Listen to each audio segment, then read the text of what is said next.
டே 45ங்க. இன்றைக்கி புதன்கிழமை, date April 30. அதோட தான் கனெக்ட் ஆகும். ஆனால் இப்போது 12:47 ஆயிடுச்சு. மே 1 ஆயிடுச்சு.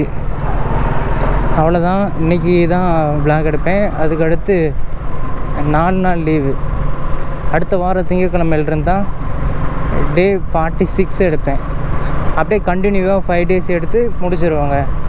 வெள்ளிக்கிழமை போஸ்ட் பண்ணிடுறேன் எவ்வளோ எடுத்தேன், ஜெயிச்சோமா இல்லையான்ட்டு. நம்ம இது வரைக்கும் 27 ட்ரிப்பு முடிச்சிருக்கோம். அநேகமாக 28 வரணும். ஆனால் ஒரு ட்ரிப்பை வந்து கவுண்ட் பண்ணவே இல்லைங்க. ஃபஸ்ட் இன்சென்டிவ் முடிஞ்சிருச்சு. செகண்ட் இன்சென்டிவ்க்கு 4 இருக்குது. அதில் ஒரு ஆர்டர் இப்போ எடுத்துகிட்டு போயிட்டுருக்கேன். இந்த ஆர்டர் எவ்வளோனே தெரியல. ஆர்டர் வந்தோடனே நானே அக்செப்ட் பண்ணிட்டேன். இன்றைக்கி ஆர்டர் செம்மையாக இருந்துச்சுங்க. லஞ்சில் நான் என் வீட்டு பக்கத்தில் இருக்கிற ஜோனில் தான் ஓட்டினேன். 8 ஆர்டர் முடிச்சிட்டேன். அங்கேயே அந்தளவுக்கு ஆர்டர் வந்துச்சு. நெக்ஸ்ட்டு படப்பை ஏடிபி இருக்குல்ல, அங்கே ஆஃபர் போட்டிருப்பாங்க போலங்க. சும்மா வளைச்சி அங்கேயே எடுத்துகிட்டு போயிட்டு இருந்தான். ஓரளவுக்கு மேலே எனக்கு ரொம்ப டென்ஷன் ஆயிடுச்சு. ஏன்னா தாம்பரம் ஜோனில் வந்தால் தான் ஆர்டர் கரெக்டாக இருக்கும். ஆர்டர் டெலிவரி பண்ணுறதுக்கு நமக்கும் பெட்ரோலுக்கும் டைமிங்க்கும் கம்ஃபர்டபுளாக இருக்கும்.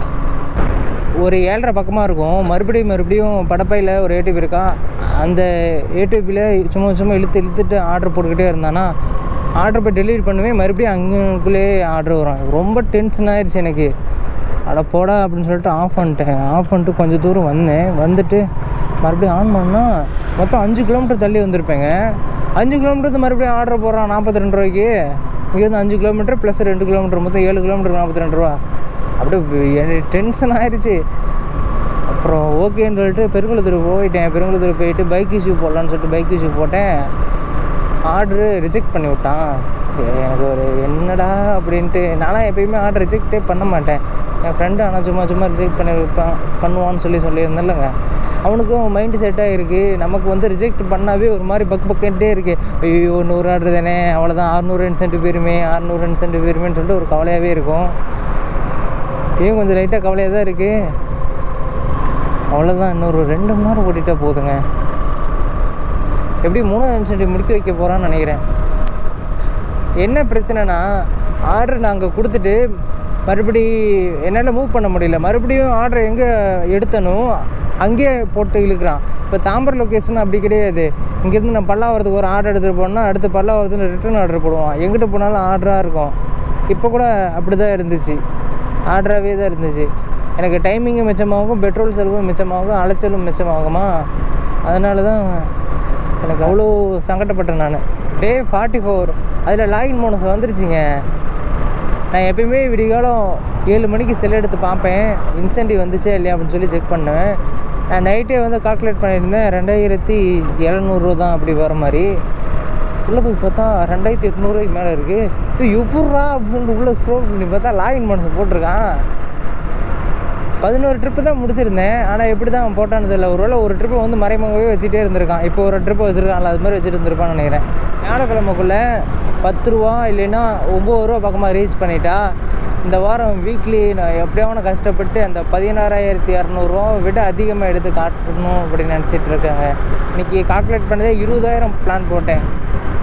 வர ஞாயிற்றுக்கிழமை வேறு கிளினிக் போகணுமா. 40 நாளாக போகவே இல்லை. நான் கிளிப்பை அட்ஜஸ்ட் பண்ணுவாங்கள்ல, அவருக்கு எங்கேயோ மேரேஜா, அவர் லீவ் போட்டு போயிட்டார் 40 நாள். ஞாயிற்றுக்கிழமை வர சொல்லியிருக்காங்க. அப்பாயின்மெண்ட் இருக்குது வந்துடுங்க அப்படின்னாங்க. நான் வந்துடுறேன் அப்படின்னேன். சும்மா லொக்கேஷன் வந்துருச்சுங்க. ஹலோ வந்துட்டேங்க. என்னடா இந்த பொண்ணு அமௌண்ட் எவ்வளோ போகுதுன்னு எனக்கும் தெரியல. ஒரு எக்ஸ்பெக்டேஷனாக தான் இருக்குது. என்னடா இதுதான் வெளியே இருக்காங்க வெளியே யாருமே இல்லை.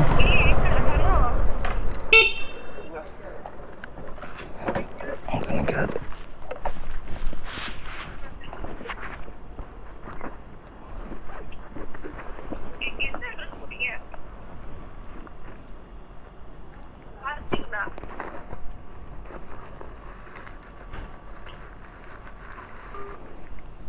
நேம்னா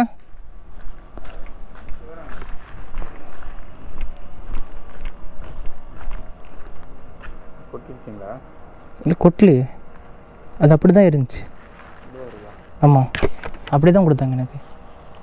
தேங்க்யூ. ஓ தேங்க்யூ. ஃப்ரிட்ஜில் வச்சுருந்தாங்கண்ணா அது. இங்கெல்லாம் பாருங்கள், இருக்கிற வீடு எல்லாமே பார்க்கறதுக்கு அழகாக இருக்குதுங்க.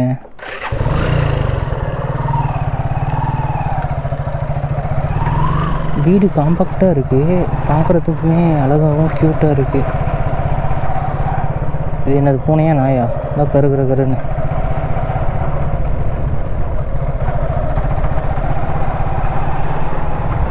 $90. 2 ட்ரிப்பு வந்திருக்குமா?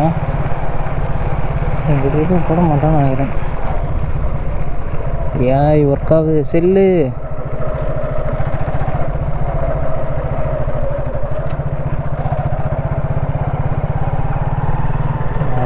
லவட்டிக் கபால் அந்த ஒரு ட்ரிப்பை வந்து மடக்கி வச்சுருக்காங்க, அமுக்கி வச்சுருக்கான். 2 தான் இருக்கணும், 3 வேணும் அப்படின்னு சொல்லி காமிச்சிட்ருக்கு. April 30, 1 இயர் கம்ப்ளீட் ஆயிடுச்சு என் சேனலு. ஆனால் சப்ஸ்கிரைபர் வந்து ரொம்பவே கம்மியாக தான் இருக்குது. எல்லாத்துக்குமே வாட்ச் ஹவர்ஸ் கம்மியாக இருக்கும், சப்ஸ்கிரைபர் அதிகமாக இருப்பாங்க. நமக்கு சப்ஸ்கிரைபர் கம்மியாக இருக்குது, வாட்ச் ஹவர்ஸ் மட்டும் அதிகமாக இருக்குது. 167 வீடியோ போட்டிருக்கேன். நினச்சாவே தலை சுற்றுது. இருந்தாலும் ஒரு வருஷத்துக்கு 167 வீடியோ வர்றது வாஸ்தவம் தான். முன்னாடி 3 லாரி, பின்னாடி ஒரு பஸ்ஸு, எல்லாத்தையும் சைடு போட்டு முன்னாடி போயிடலாம். இவங்க பின்னாடி போனாவே நமக்கு ஒரு மாதிரி இருக்கும், மண் எல்லாம் அப்படி பறக்கும்.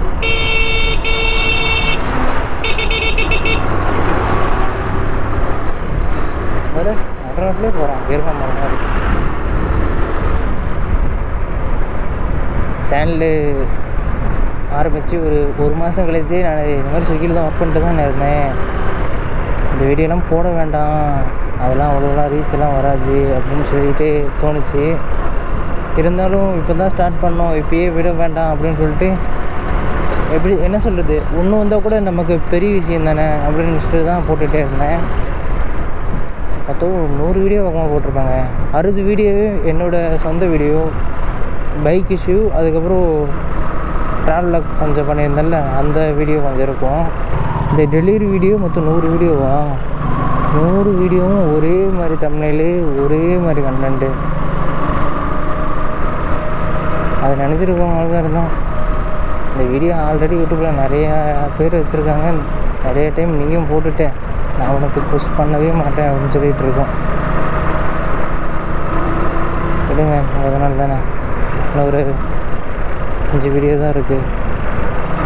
இன்னும் ஒரு 2 வாரம் தான், 2 இல்லை 3 வாரம் ஆஃப் மானிட்டைசேஷன் ஆக போகுது. ஆஃப் மானிட்டைசேஷன் ஆயிடுச்சுன்னா அதுக்கடுத்து இன்னும் ஒரு 1000 வாட்ச் ஹவர்ஸ் தான். 1000 வாட்ச் ஹவர்ஸ் டக்குன்னு வந்துடும். ஆமாம், அந்த 1000 வாட்ச் ஹவர்ஸுக்கு தனி பிளானிங் வச்சுருக்கோம். பைக்கு டெலிவரி எடுக்கிறது, அப்புறம் கொஞ்சம் லிட்டில் மாடிஃபிகேஷன் பண்ணுவேன், அதெல்லாமே அந்த வீடியோ அந்த டைமில் போட்டுக்கலாம், அது பூஸ்ட் ஆகிக்கும்ல அப்படின்னு சொல்லிட்டு நினச்சிட்ருக்கேன். அதனால தான் இவ்வளோ வீடியோவுமே கண்டினியூவாக போட்டதுனால இப்படி ஸ்ப்ளிட் பண்ணி போட்டுட்ருக்கேன். அன்னையில் பொண்ணுங்களை வச்சு போடுறது, சண்டை பண்ணி போடுறது, அதாவது சண்டை போடுற மாதிரி அந்த விளாக் இருக்கணும். நெக்ஸ்ட்டு ஆக்சிடெண்ட் ஆன மாதிரி இதெல்லாம் பண்ணி போட்டால் செம்ம ரீச் இருக்கும். ஆனால் நான் ஸ்டார்ட் பண்ணும் போதே இதெல்லாம் பண்ணவே கூடாது, நமக்குன்னு இருக்கணும் சப்ஸ்கிரைபர் அப்படின்னு சொல்லிட்டு நினச்சிட்ருக்கேன். அப்படி தான் இப்போ வரைக்குமே நான் வீடியோ போட்டுட்ருக்கேன். எந்த ஒரு கான்ட்ரவர்சியும் இருக்கவே கூடாது, அதனால சப்ஸ்கிரைபர் யாரும் வரக்கூடாது அப்படின்ட்டு. அதுக்கப்புறம் இன்னொரு பெரிய மேஜர் விஷயம் ஷார்ட்ஸ்னால ஒருத்தர் கூட வரக்கூடாது. அதனால தான் இது வரைக்கும் நான் ஒரு ஷார்ட்ஸ் கூட போடவே இல்லை. நம்ம இந்த லாங் ஃபார்ம் வீடியோவே ஷார்ட்ஸ் மாதிரி க்ரியேட் பண்ணி போடலாங்க, அதுவுமே ஷார்ட்ஸுக்கு ஈக்குவல் பெர்ஃபார்மன்ஸ் பண்ணோம். நம்ம பிளாக்னால தான் 8 நிமிஷம் 10 நிமிஷம் போட்டுட்ருக்க வேண்டியதாக இருக்குது. சரி ஓகேங்க, நான் கொஞ்ச நாள் கழிச்சு கன்டினியூ பண்ணுறேன். நீ இப்போது 3:40 ஆகுதுங்க. நல்லா தானே போயிட்டு இருந்துச்சு, ஆர்டர் நல்லா தானே முடிச்சேன்னு நான் சொல்லியிருந்தேன். எப்போதைக்கு இல்லாமல் இன்றைக்கி நல்லாவே ஆர்டர் வந்துச்சு, நான் டக்குன்னு முடிச்சேன்னு சொல்லியிருந்தேன். நான் ஒரு கணிப்பு கணிச்சேன், என்னென்னா நம்ம எப்பயுமே 4 மணிக்கு தான் ஆஃப் பண்ணுறது, அந்த ஐடிக்கு நல்லா தான் தெரியும். இனிமேட்டு அவன் ஆர்டரே போட மாட்டான், இல்லைன்னா ரெடியாக இல்லாத ஆர்டரை போடுவான் அப்படின்னு சொல்லி நினச்சேன். அதே மாதிரி தான் ரெடி இல்லாத ஆர்டர் போட்டான். ஆனால் அந்த ரெஸ்டாரண்ட்டு ரொம்ப லேட் பண்ணிட்டாங்க, 1 ஹவர் ஆக்கிட்டான். அது ஆட்டோமேட்டிக் கேன்சலாக என்னன்னு தெரியல, இல்லை கஸ்டமர் கேன்சல் பண்ணாங்களான்னு தெரியல. கரெக்டாக 1 ஹவரில் அதுவே கேன்சல் ஆகிடுச்சு.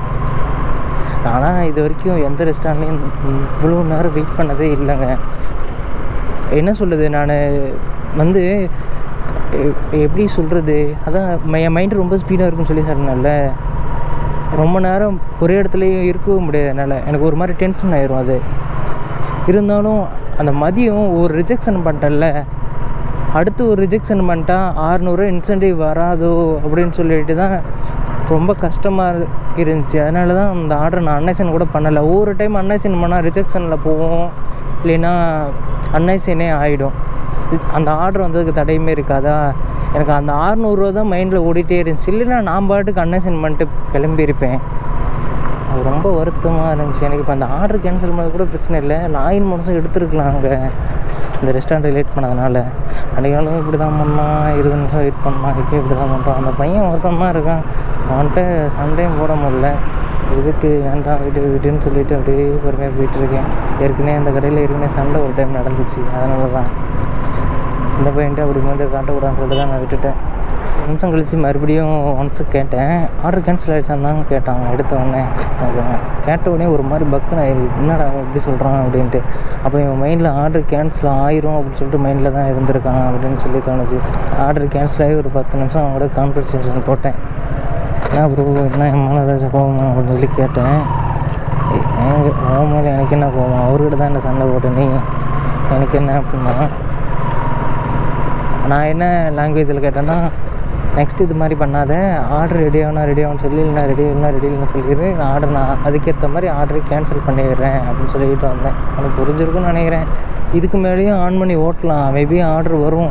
ஆனால் எனக்கு இப்போ அந்த மைண்ட் செட்டே இல்லை. அந்த மதியம் அந்த டின்னரில் ரிஜெக்ஷன் பண்ணல, அதுதான் எனக்கு பெரிய மைண்ட் செட்டாக இருக்குது. இப்போ கூட பாரு, அடுத்து ஏதாச்சும் ரிஜெக்ஷன் ஆகிருக்குமா அப்படின்னு சொல்லிட்டு மைண்டில் ஓடிட்டே இருக்குது, செக் பண்ணிகிட்டே இருக்கேன். இல்லை, எல்லாமே க்ரீன் கலர் டிக்கில் தான் இருக்குது. அமௌண்ட்டு 1508 ரூபா வந்துருக்குதுங்க. அடுத்து இன்சென்டிவ் ஒரு 600 வந்திருக்கும். ரெஸ்டாரண்ட் மட்டும் லேட் பண்ணாமல் இருந்தால் வச்சுக்கேன், அமௌண்ட்டு பிச்சிருக்கேன் எந்நேரம். இன்சென்டிவ் ஒரு 150, அது ஒரு 85 ப்ளஸ் ஆர்டர் அமௌண்ட்டு அப்ராக்சிமேட்டாக இப்படி 400 அதிகமாக வந்திருக்கும். ஒரு சில டைம் இந்த ரெஸ்டாரண்ட்டுன்னு நான் சொல்லலை, ஒரு சில டைம் இது மாதிரி சொதப்பில் ஆகும். இப்போ நார்மலாக நம்ம ஓட்டும் போது ஒவ்வொரு ஆர்டர்லாம் கொடுக்கவே மாட்டான். அந்த ஒரு ஆர்டர் கொடுத்தா நமக்கு இன்சென்டிவ் வரும்ல, அந்த டைம்லாம் என்ன தெரியுமா நினைப்பேன், மொத்தம் 2 விஷயம் மட்டும் தான் நினைப்பேன். நான் இப்போ கூட அந்த போஸ்ட்டில் நான் போட்டிருப்பேன், 1 கோடி தடயங்கள் வந்தாலும் மறுபடியும் எழுவேன், மறுபடியும் முயற்சி பண்ணுவேன் அப்படின்ட்டு. 10 இல்லை, 100 இல்லை, 1000 இல்லை, லட்சம் இல்லை, 1 கோடி. ஒவ்வொரு ஸ்டெப்புக்கும் 1 கோடி தடயம் வந்து மறுபடியும் எழுந்து முயற்சி பண்ணுவேன். அதுதான் அதோட கான்செப்ட்டு.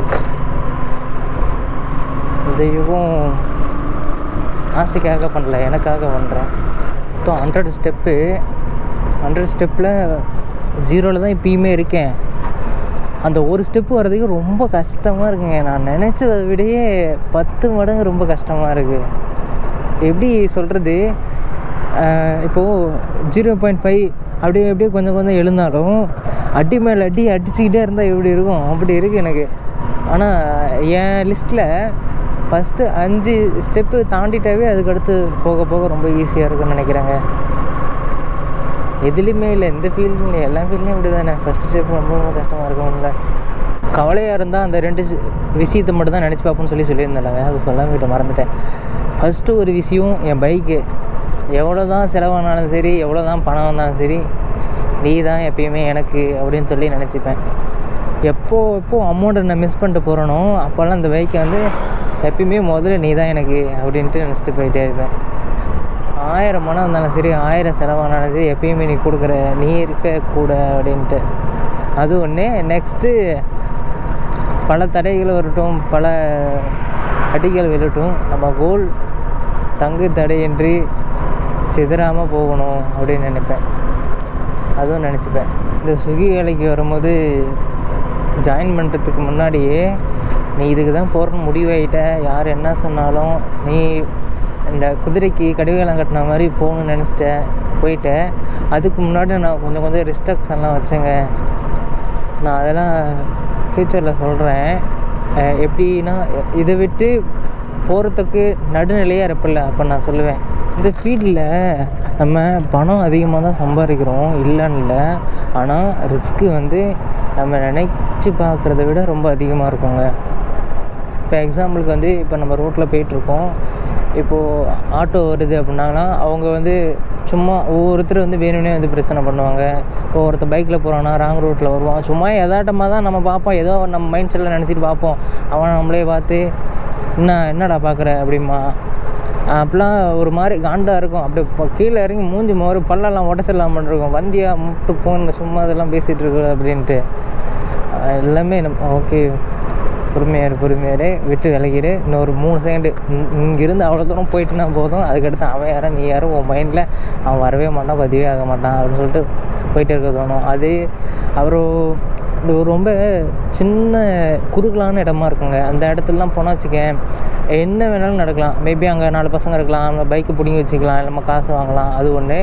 நெக்ஸ்ட்டு வேறு ஏதாவது ஒரு ரிஸ்க்கு, பாம்பு இருக்குது, அந்த பாம்பு வந்து நம்மளை வந்து அந்த சைடில் கொத்திடுச்சுன்னா நம்ம காப்பாற்றக்கூட முடியாதுல்ல அந்த அப்படின்ட்டு. ஏன்னா ரிஸ்க்குங்கிறது நம்ம நினச்சி பார்க்கறத விட ரொம்ப ரொம்ப ரிஸ்க்காக இருக்கும். அப்புறம் ஒவ்வொருத்தர்லாம் வந்து சுடுகாட்டிலேருந்து ஆர்டர் பண்ணிடுவான், சரக்கு அடிச்சிட்டு இருப்பானுங்க, அங்கே ஆர்டர் பண்ணிடுவானுங்க. அப்புறம் ஒரு அப்பார்ட்மெண்ட் இருக்கும், நான் பிளாகில் காட்டவே இல்லை, அது இந்த சைடு இருக்குது. அப்பார்ட்மெண்ட் அங்கே இருக்கும், ஊர் இங்கே இருக்கும். ஒரு 1/2 கிலோமீட்டர் காட்டுக்குள்ளே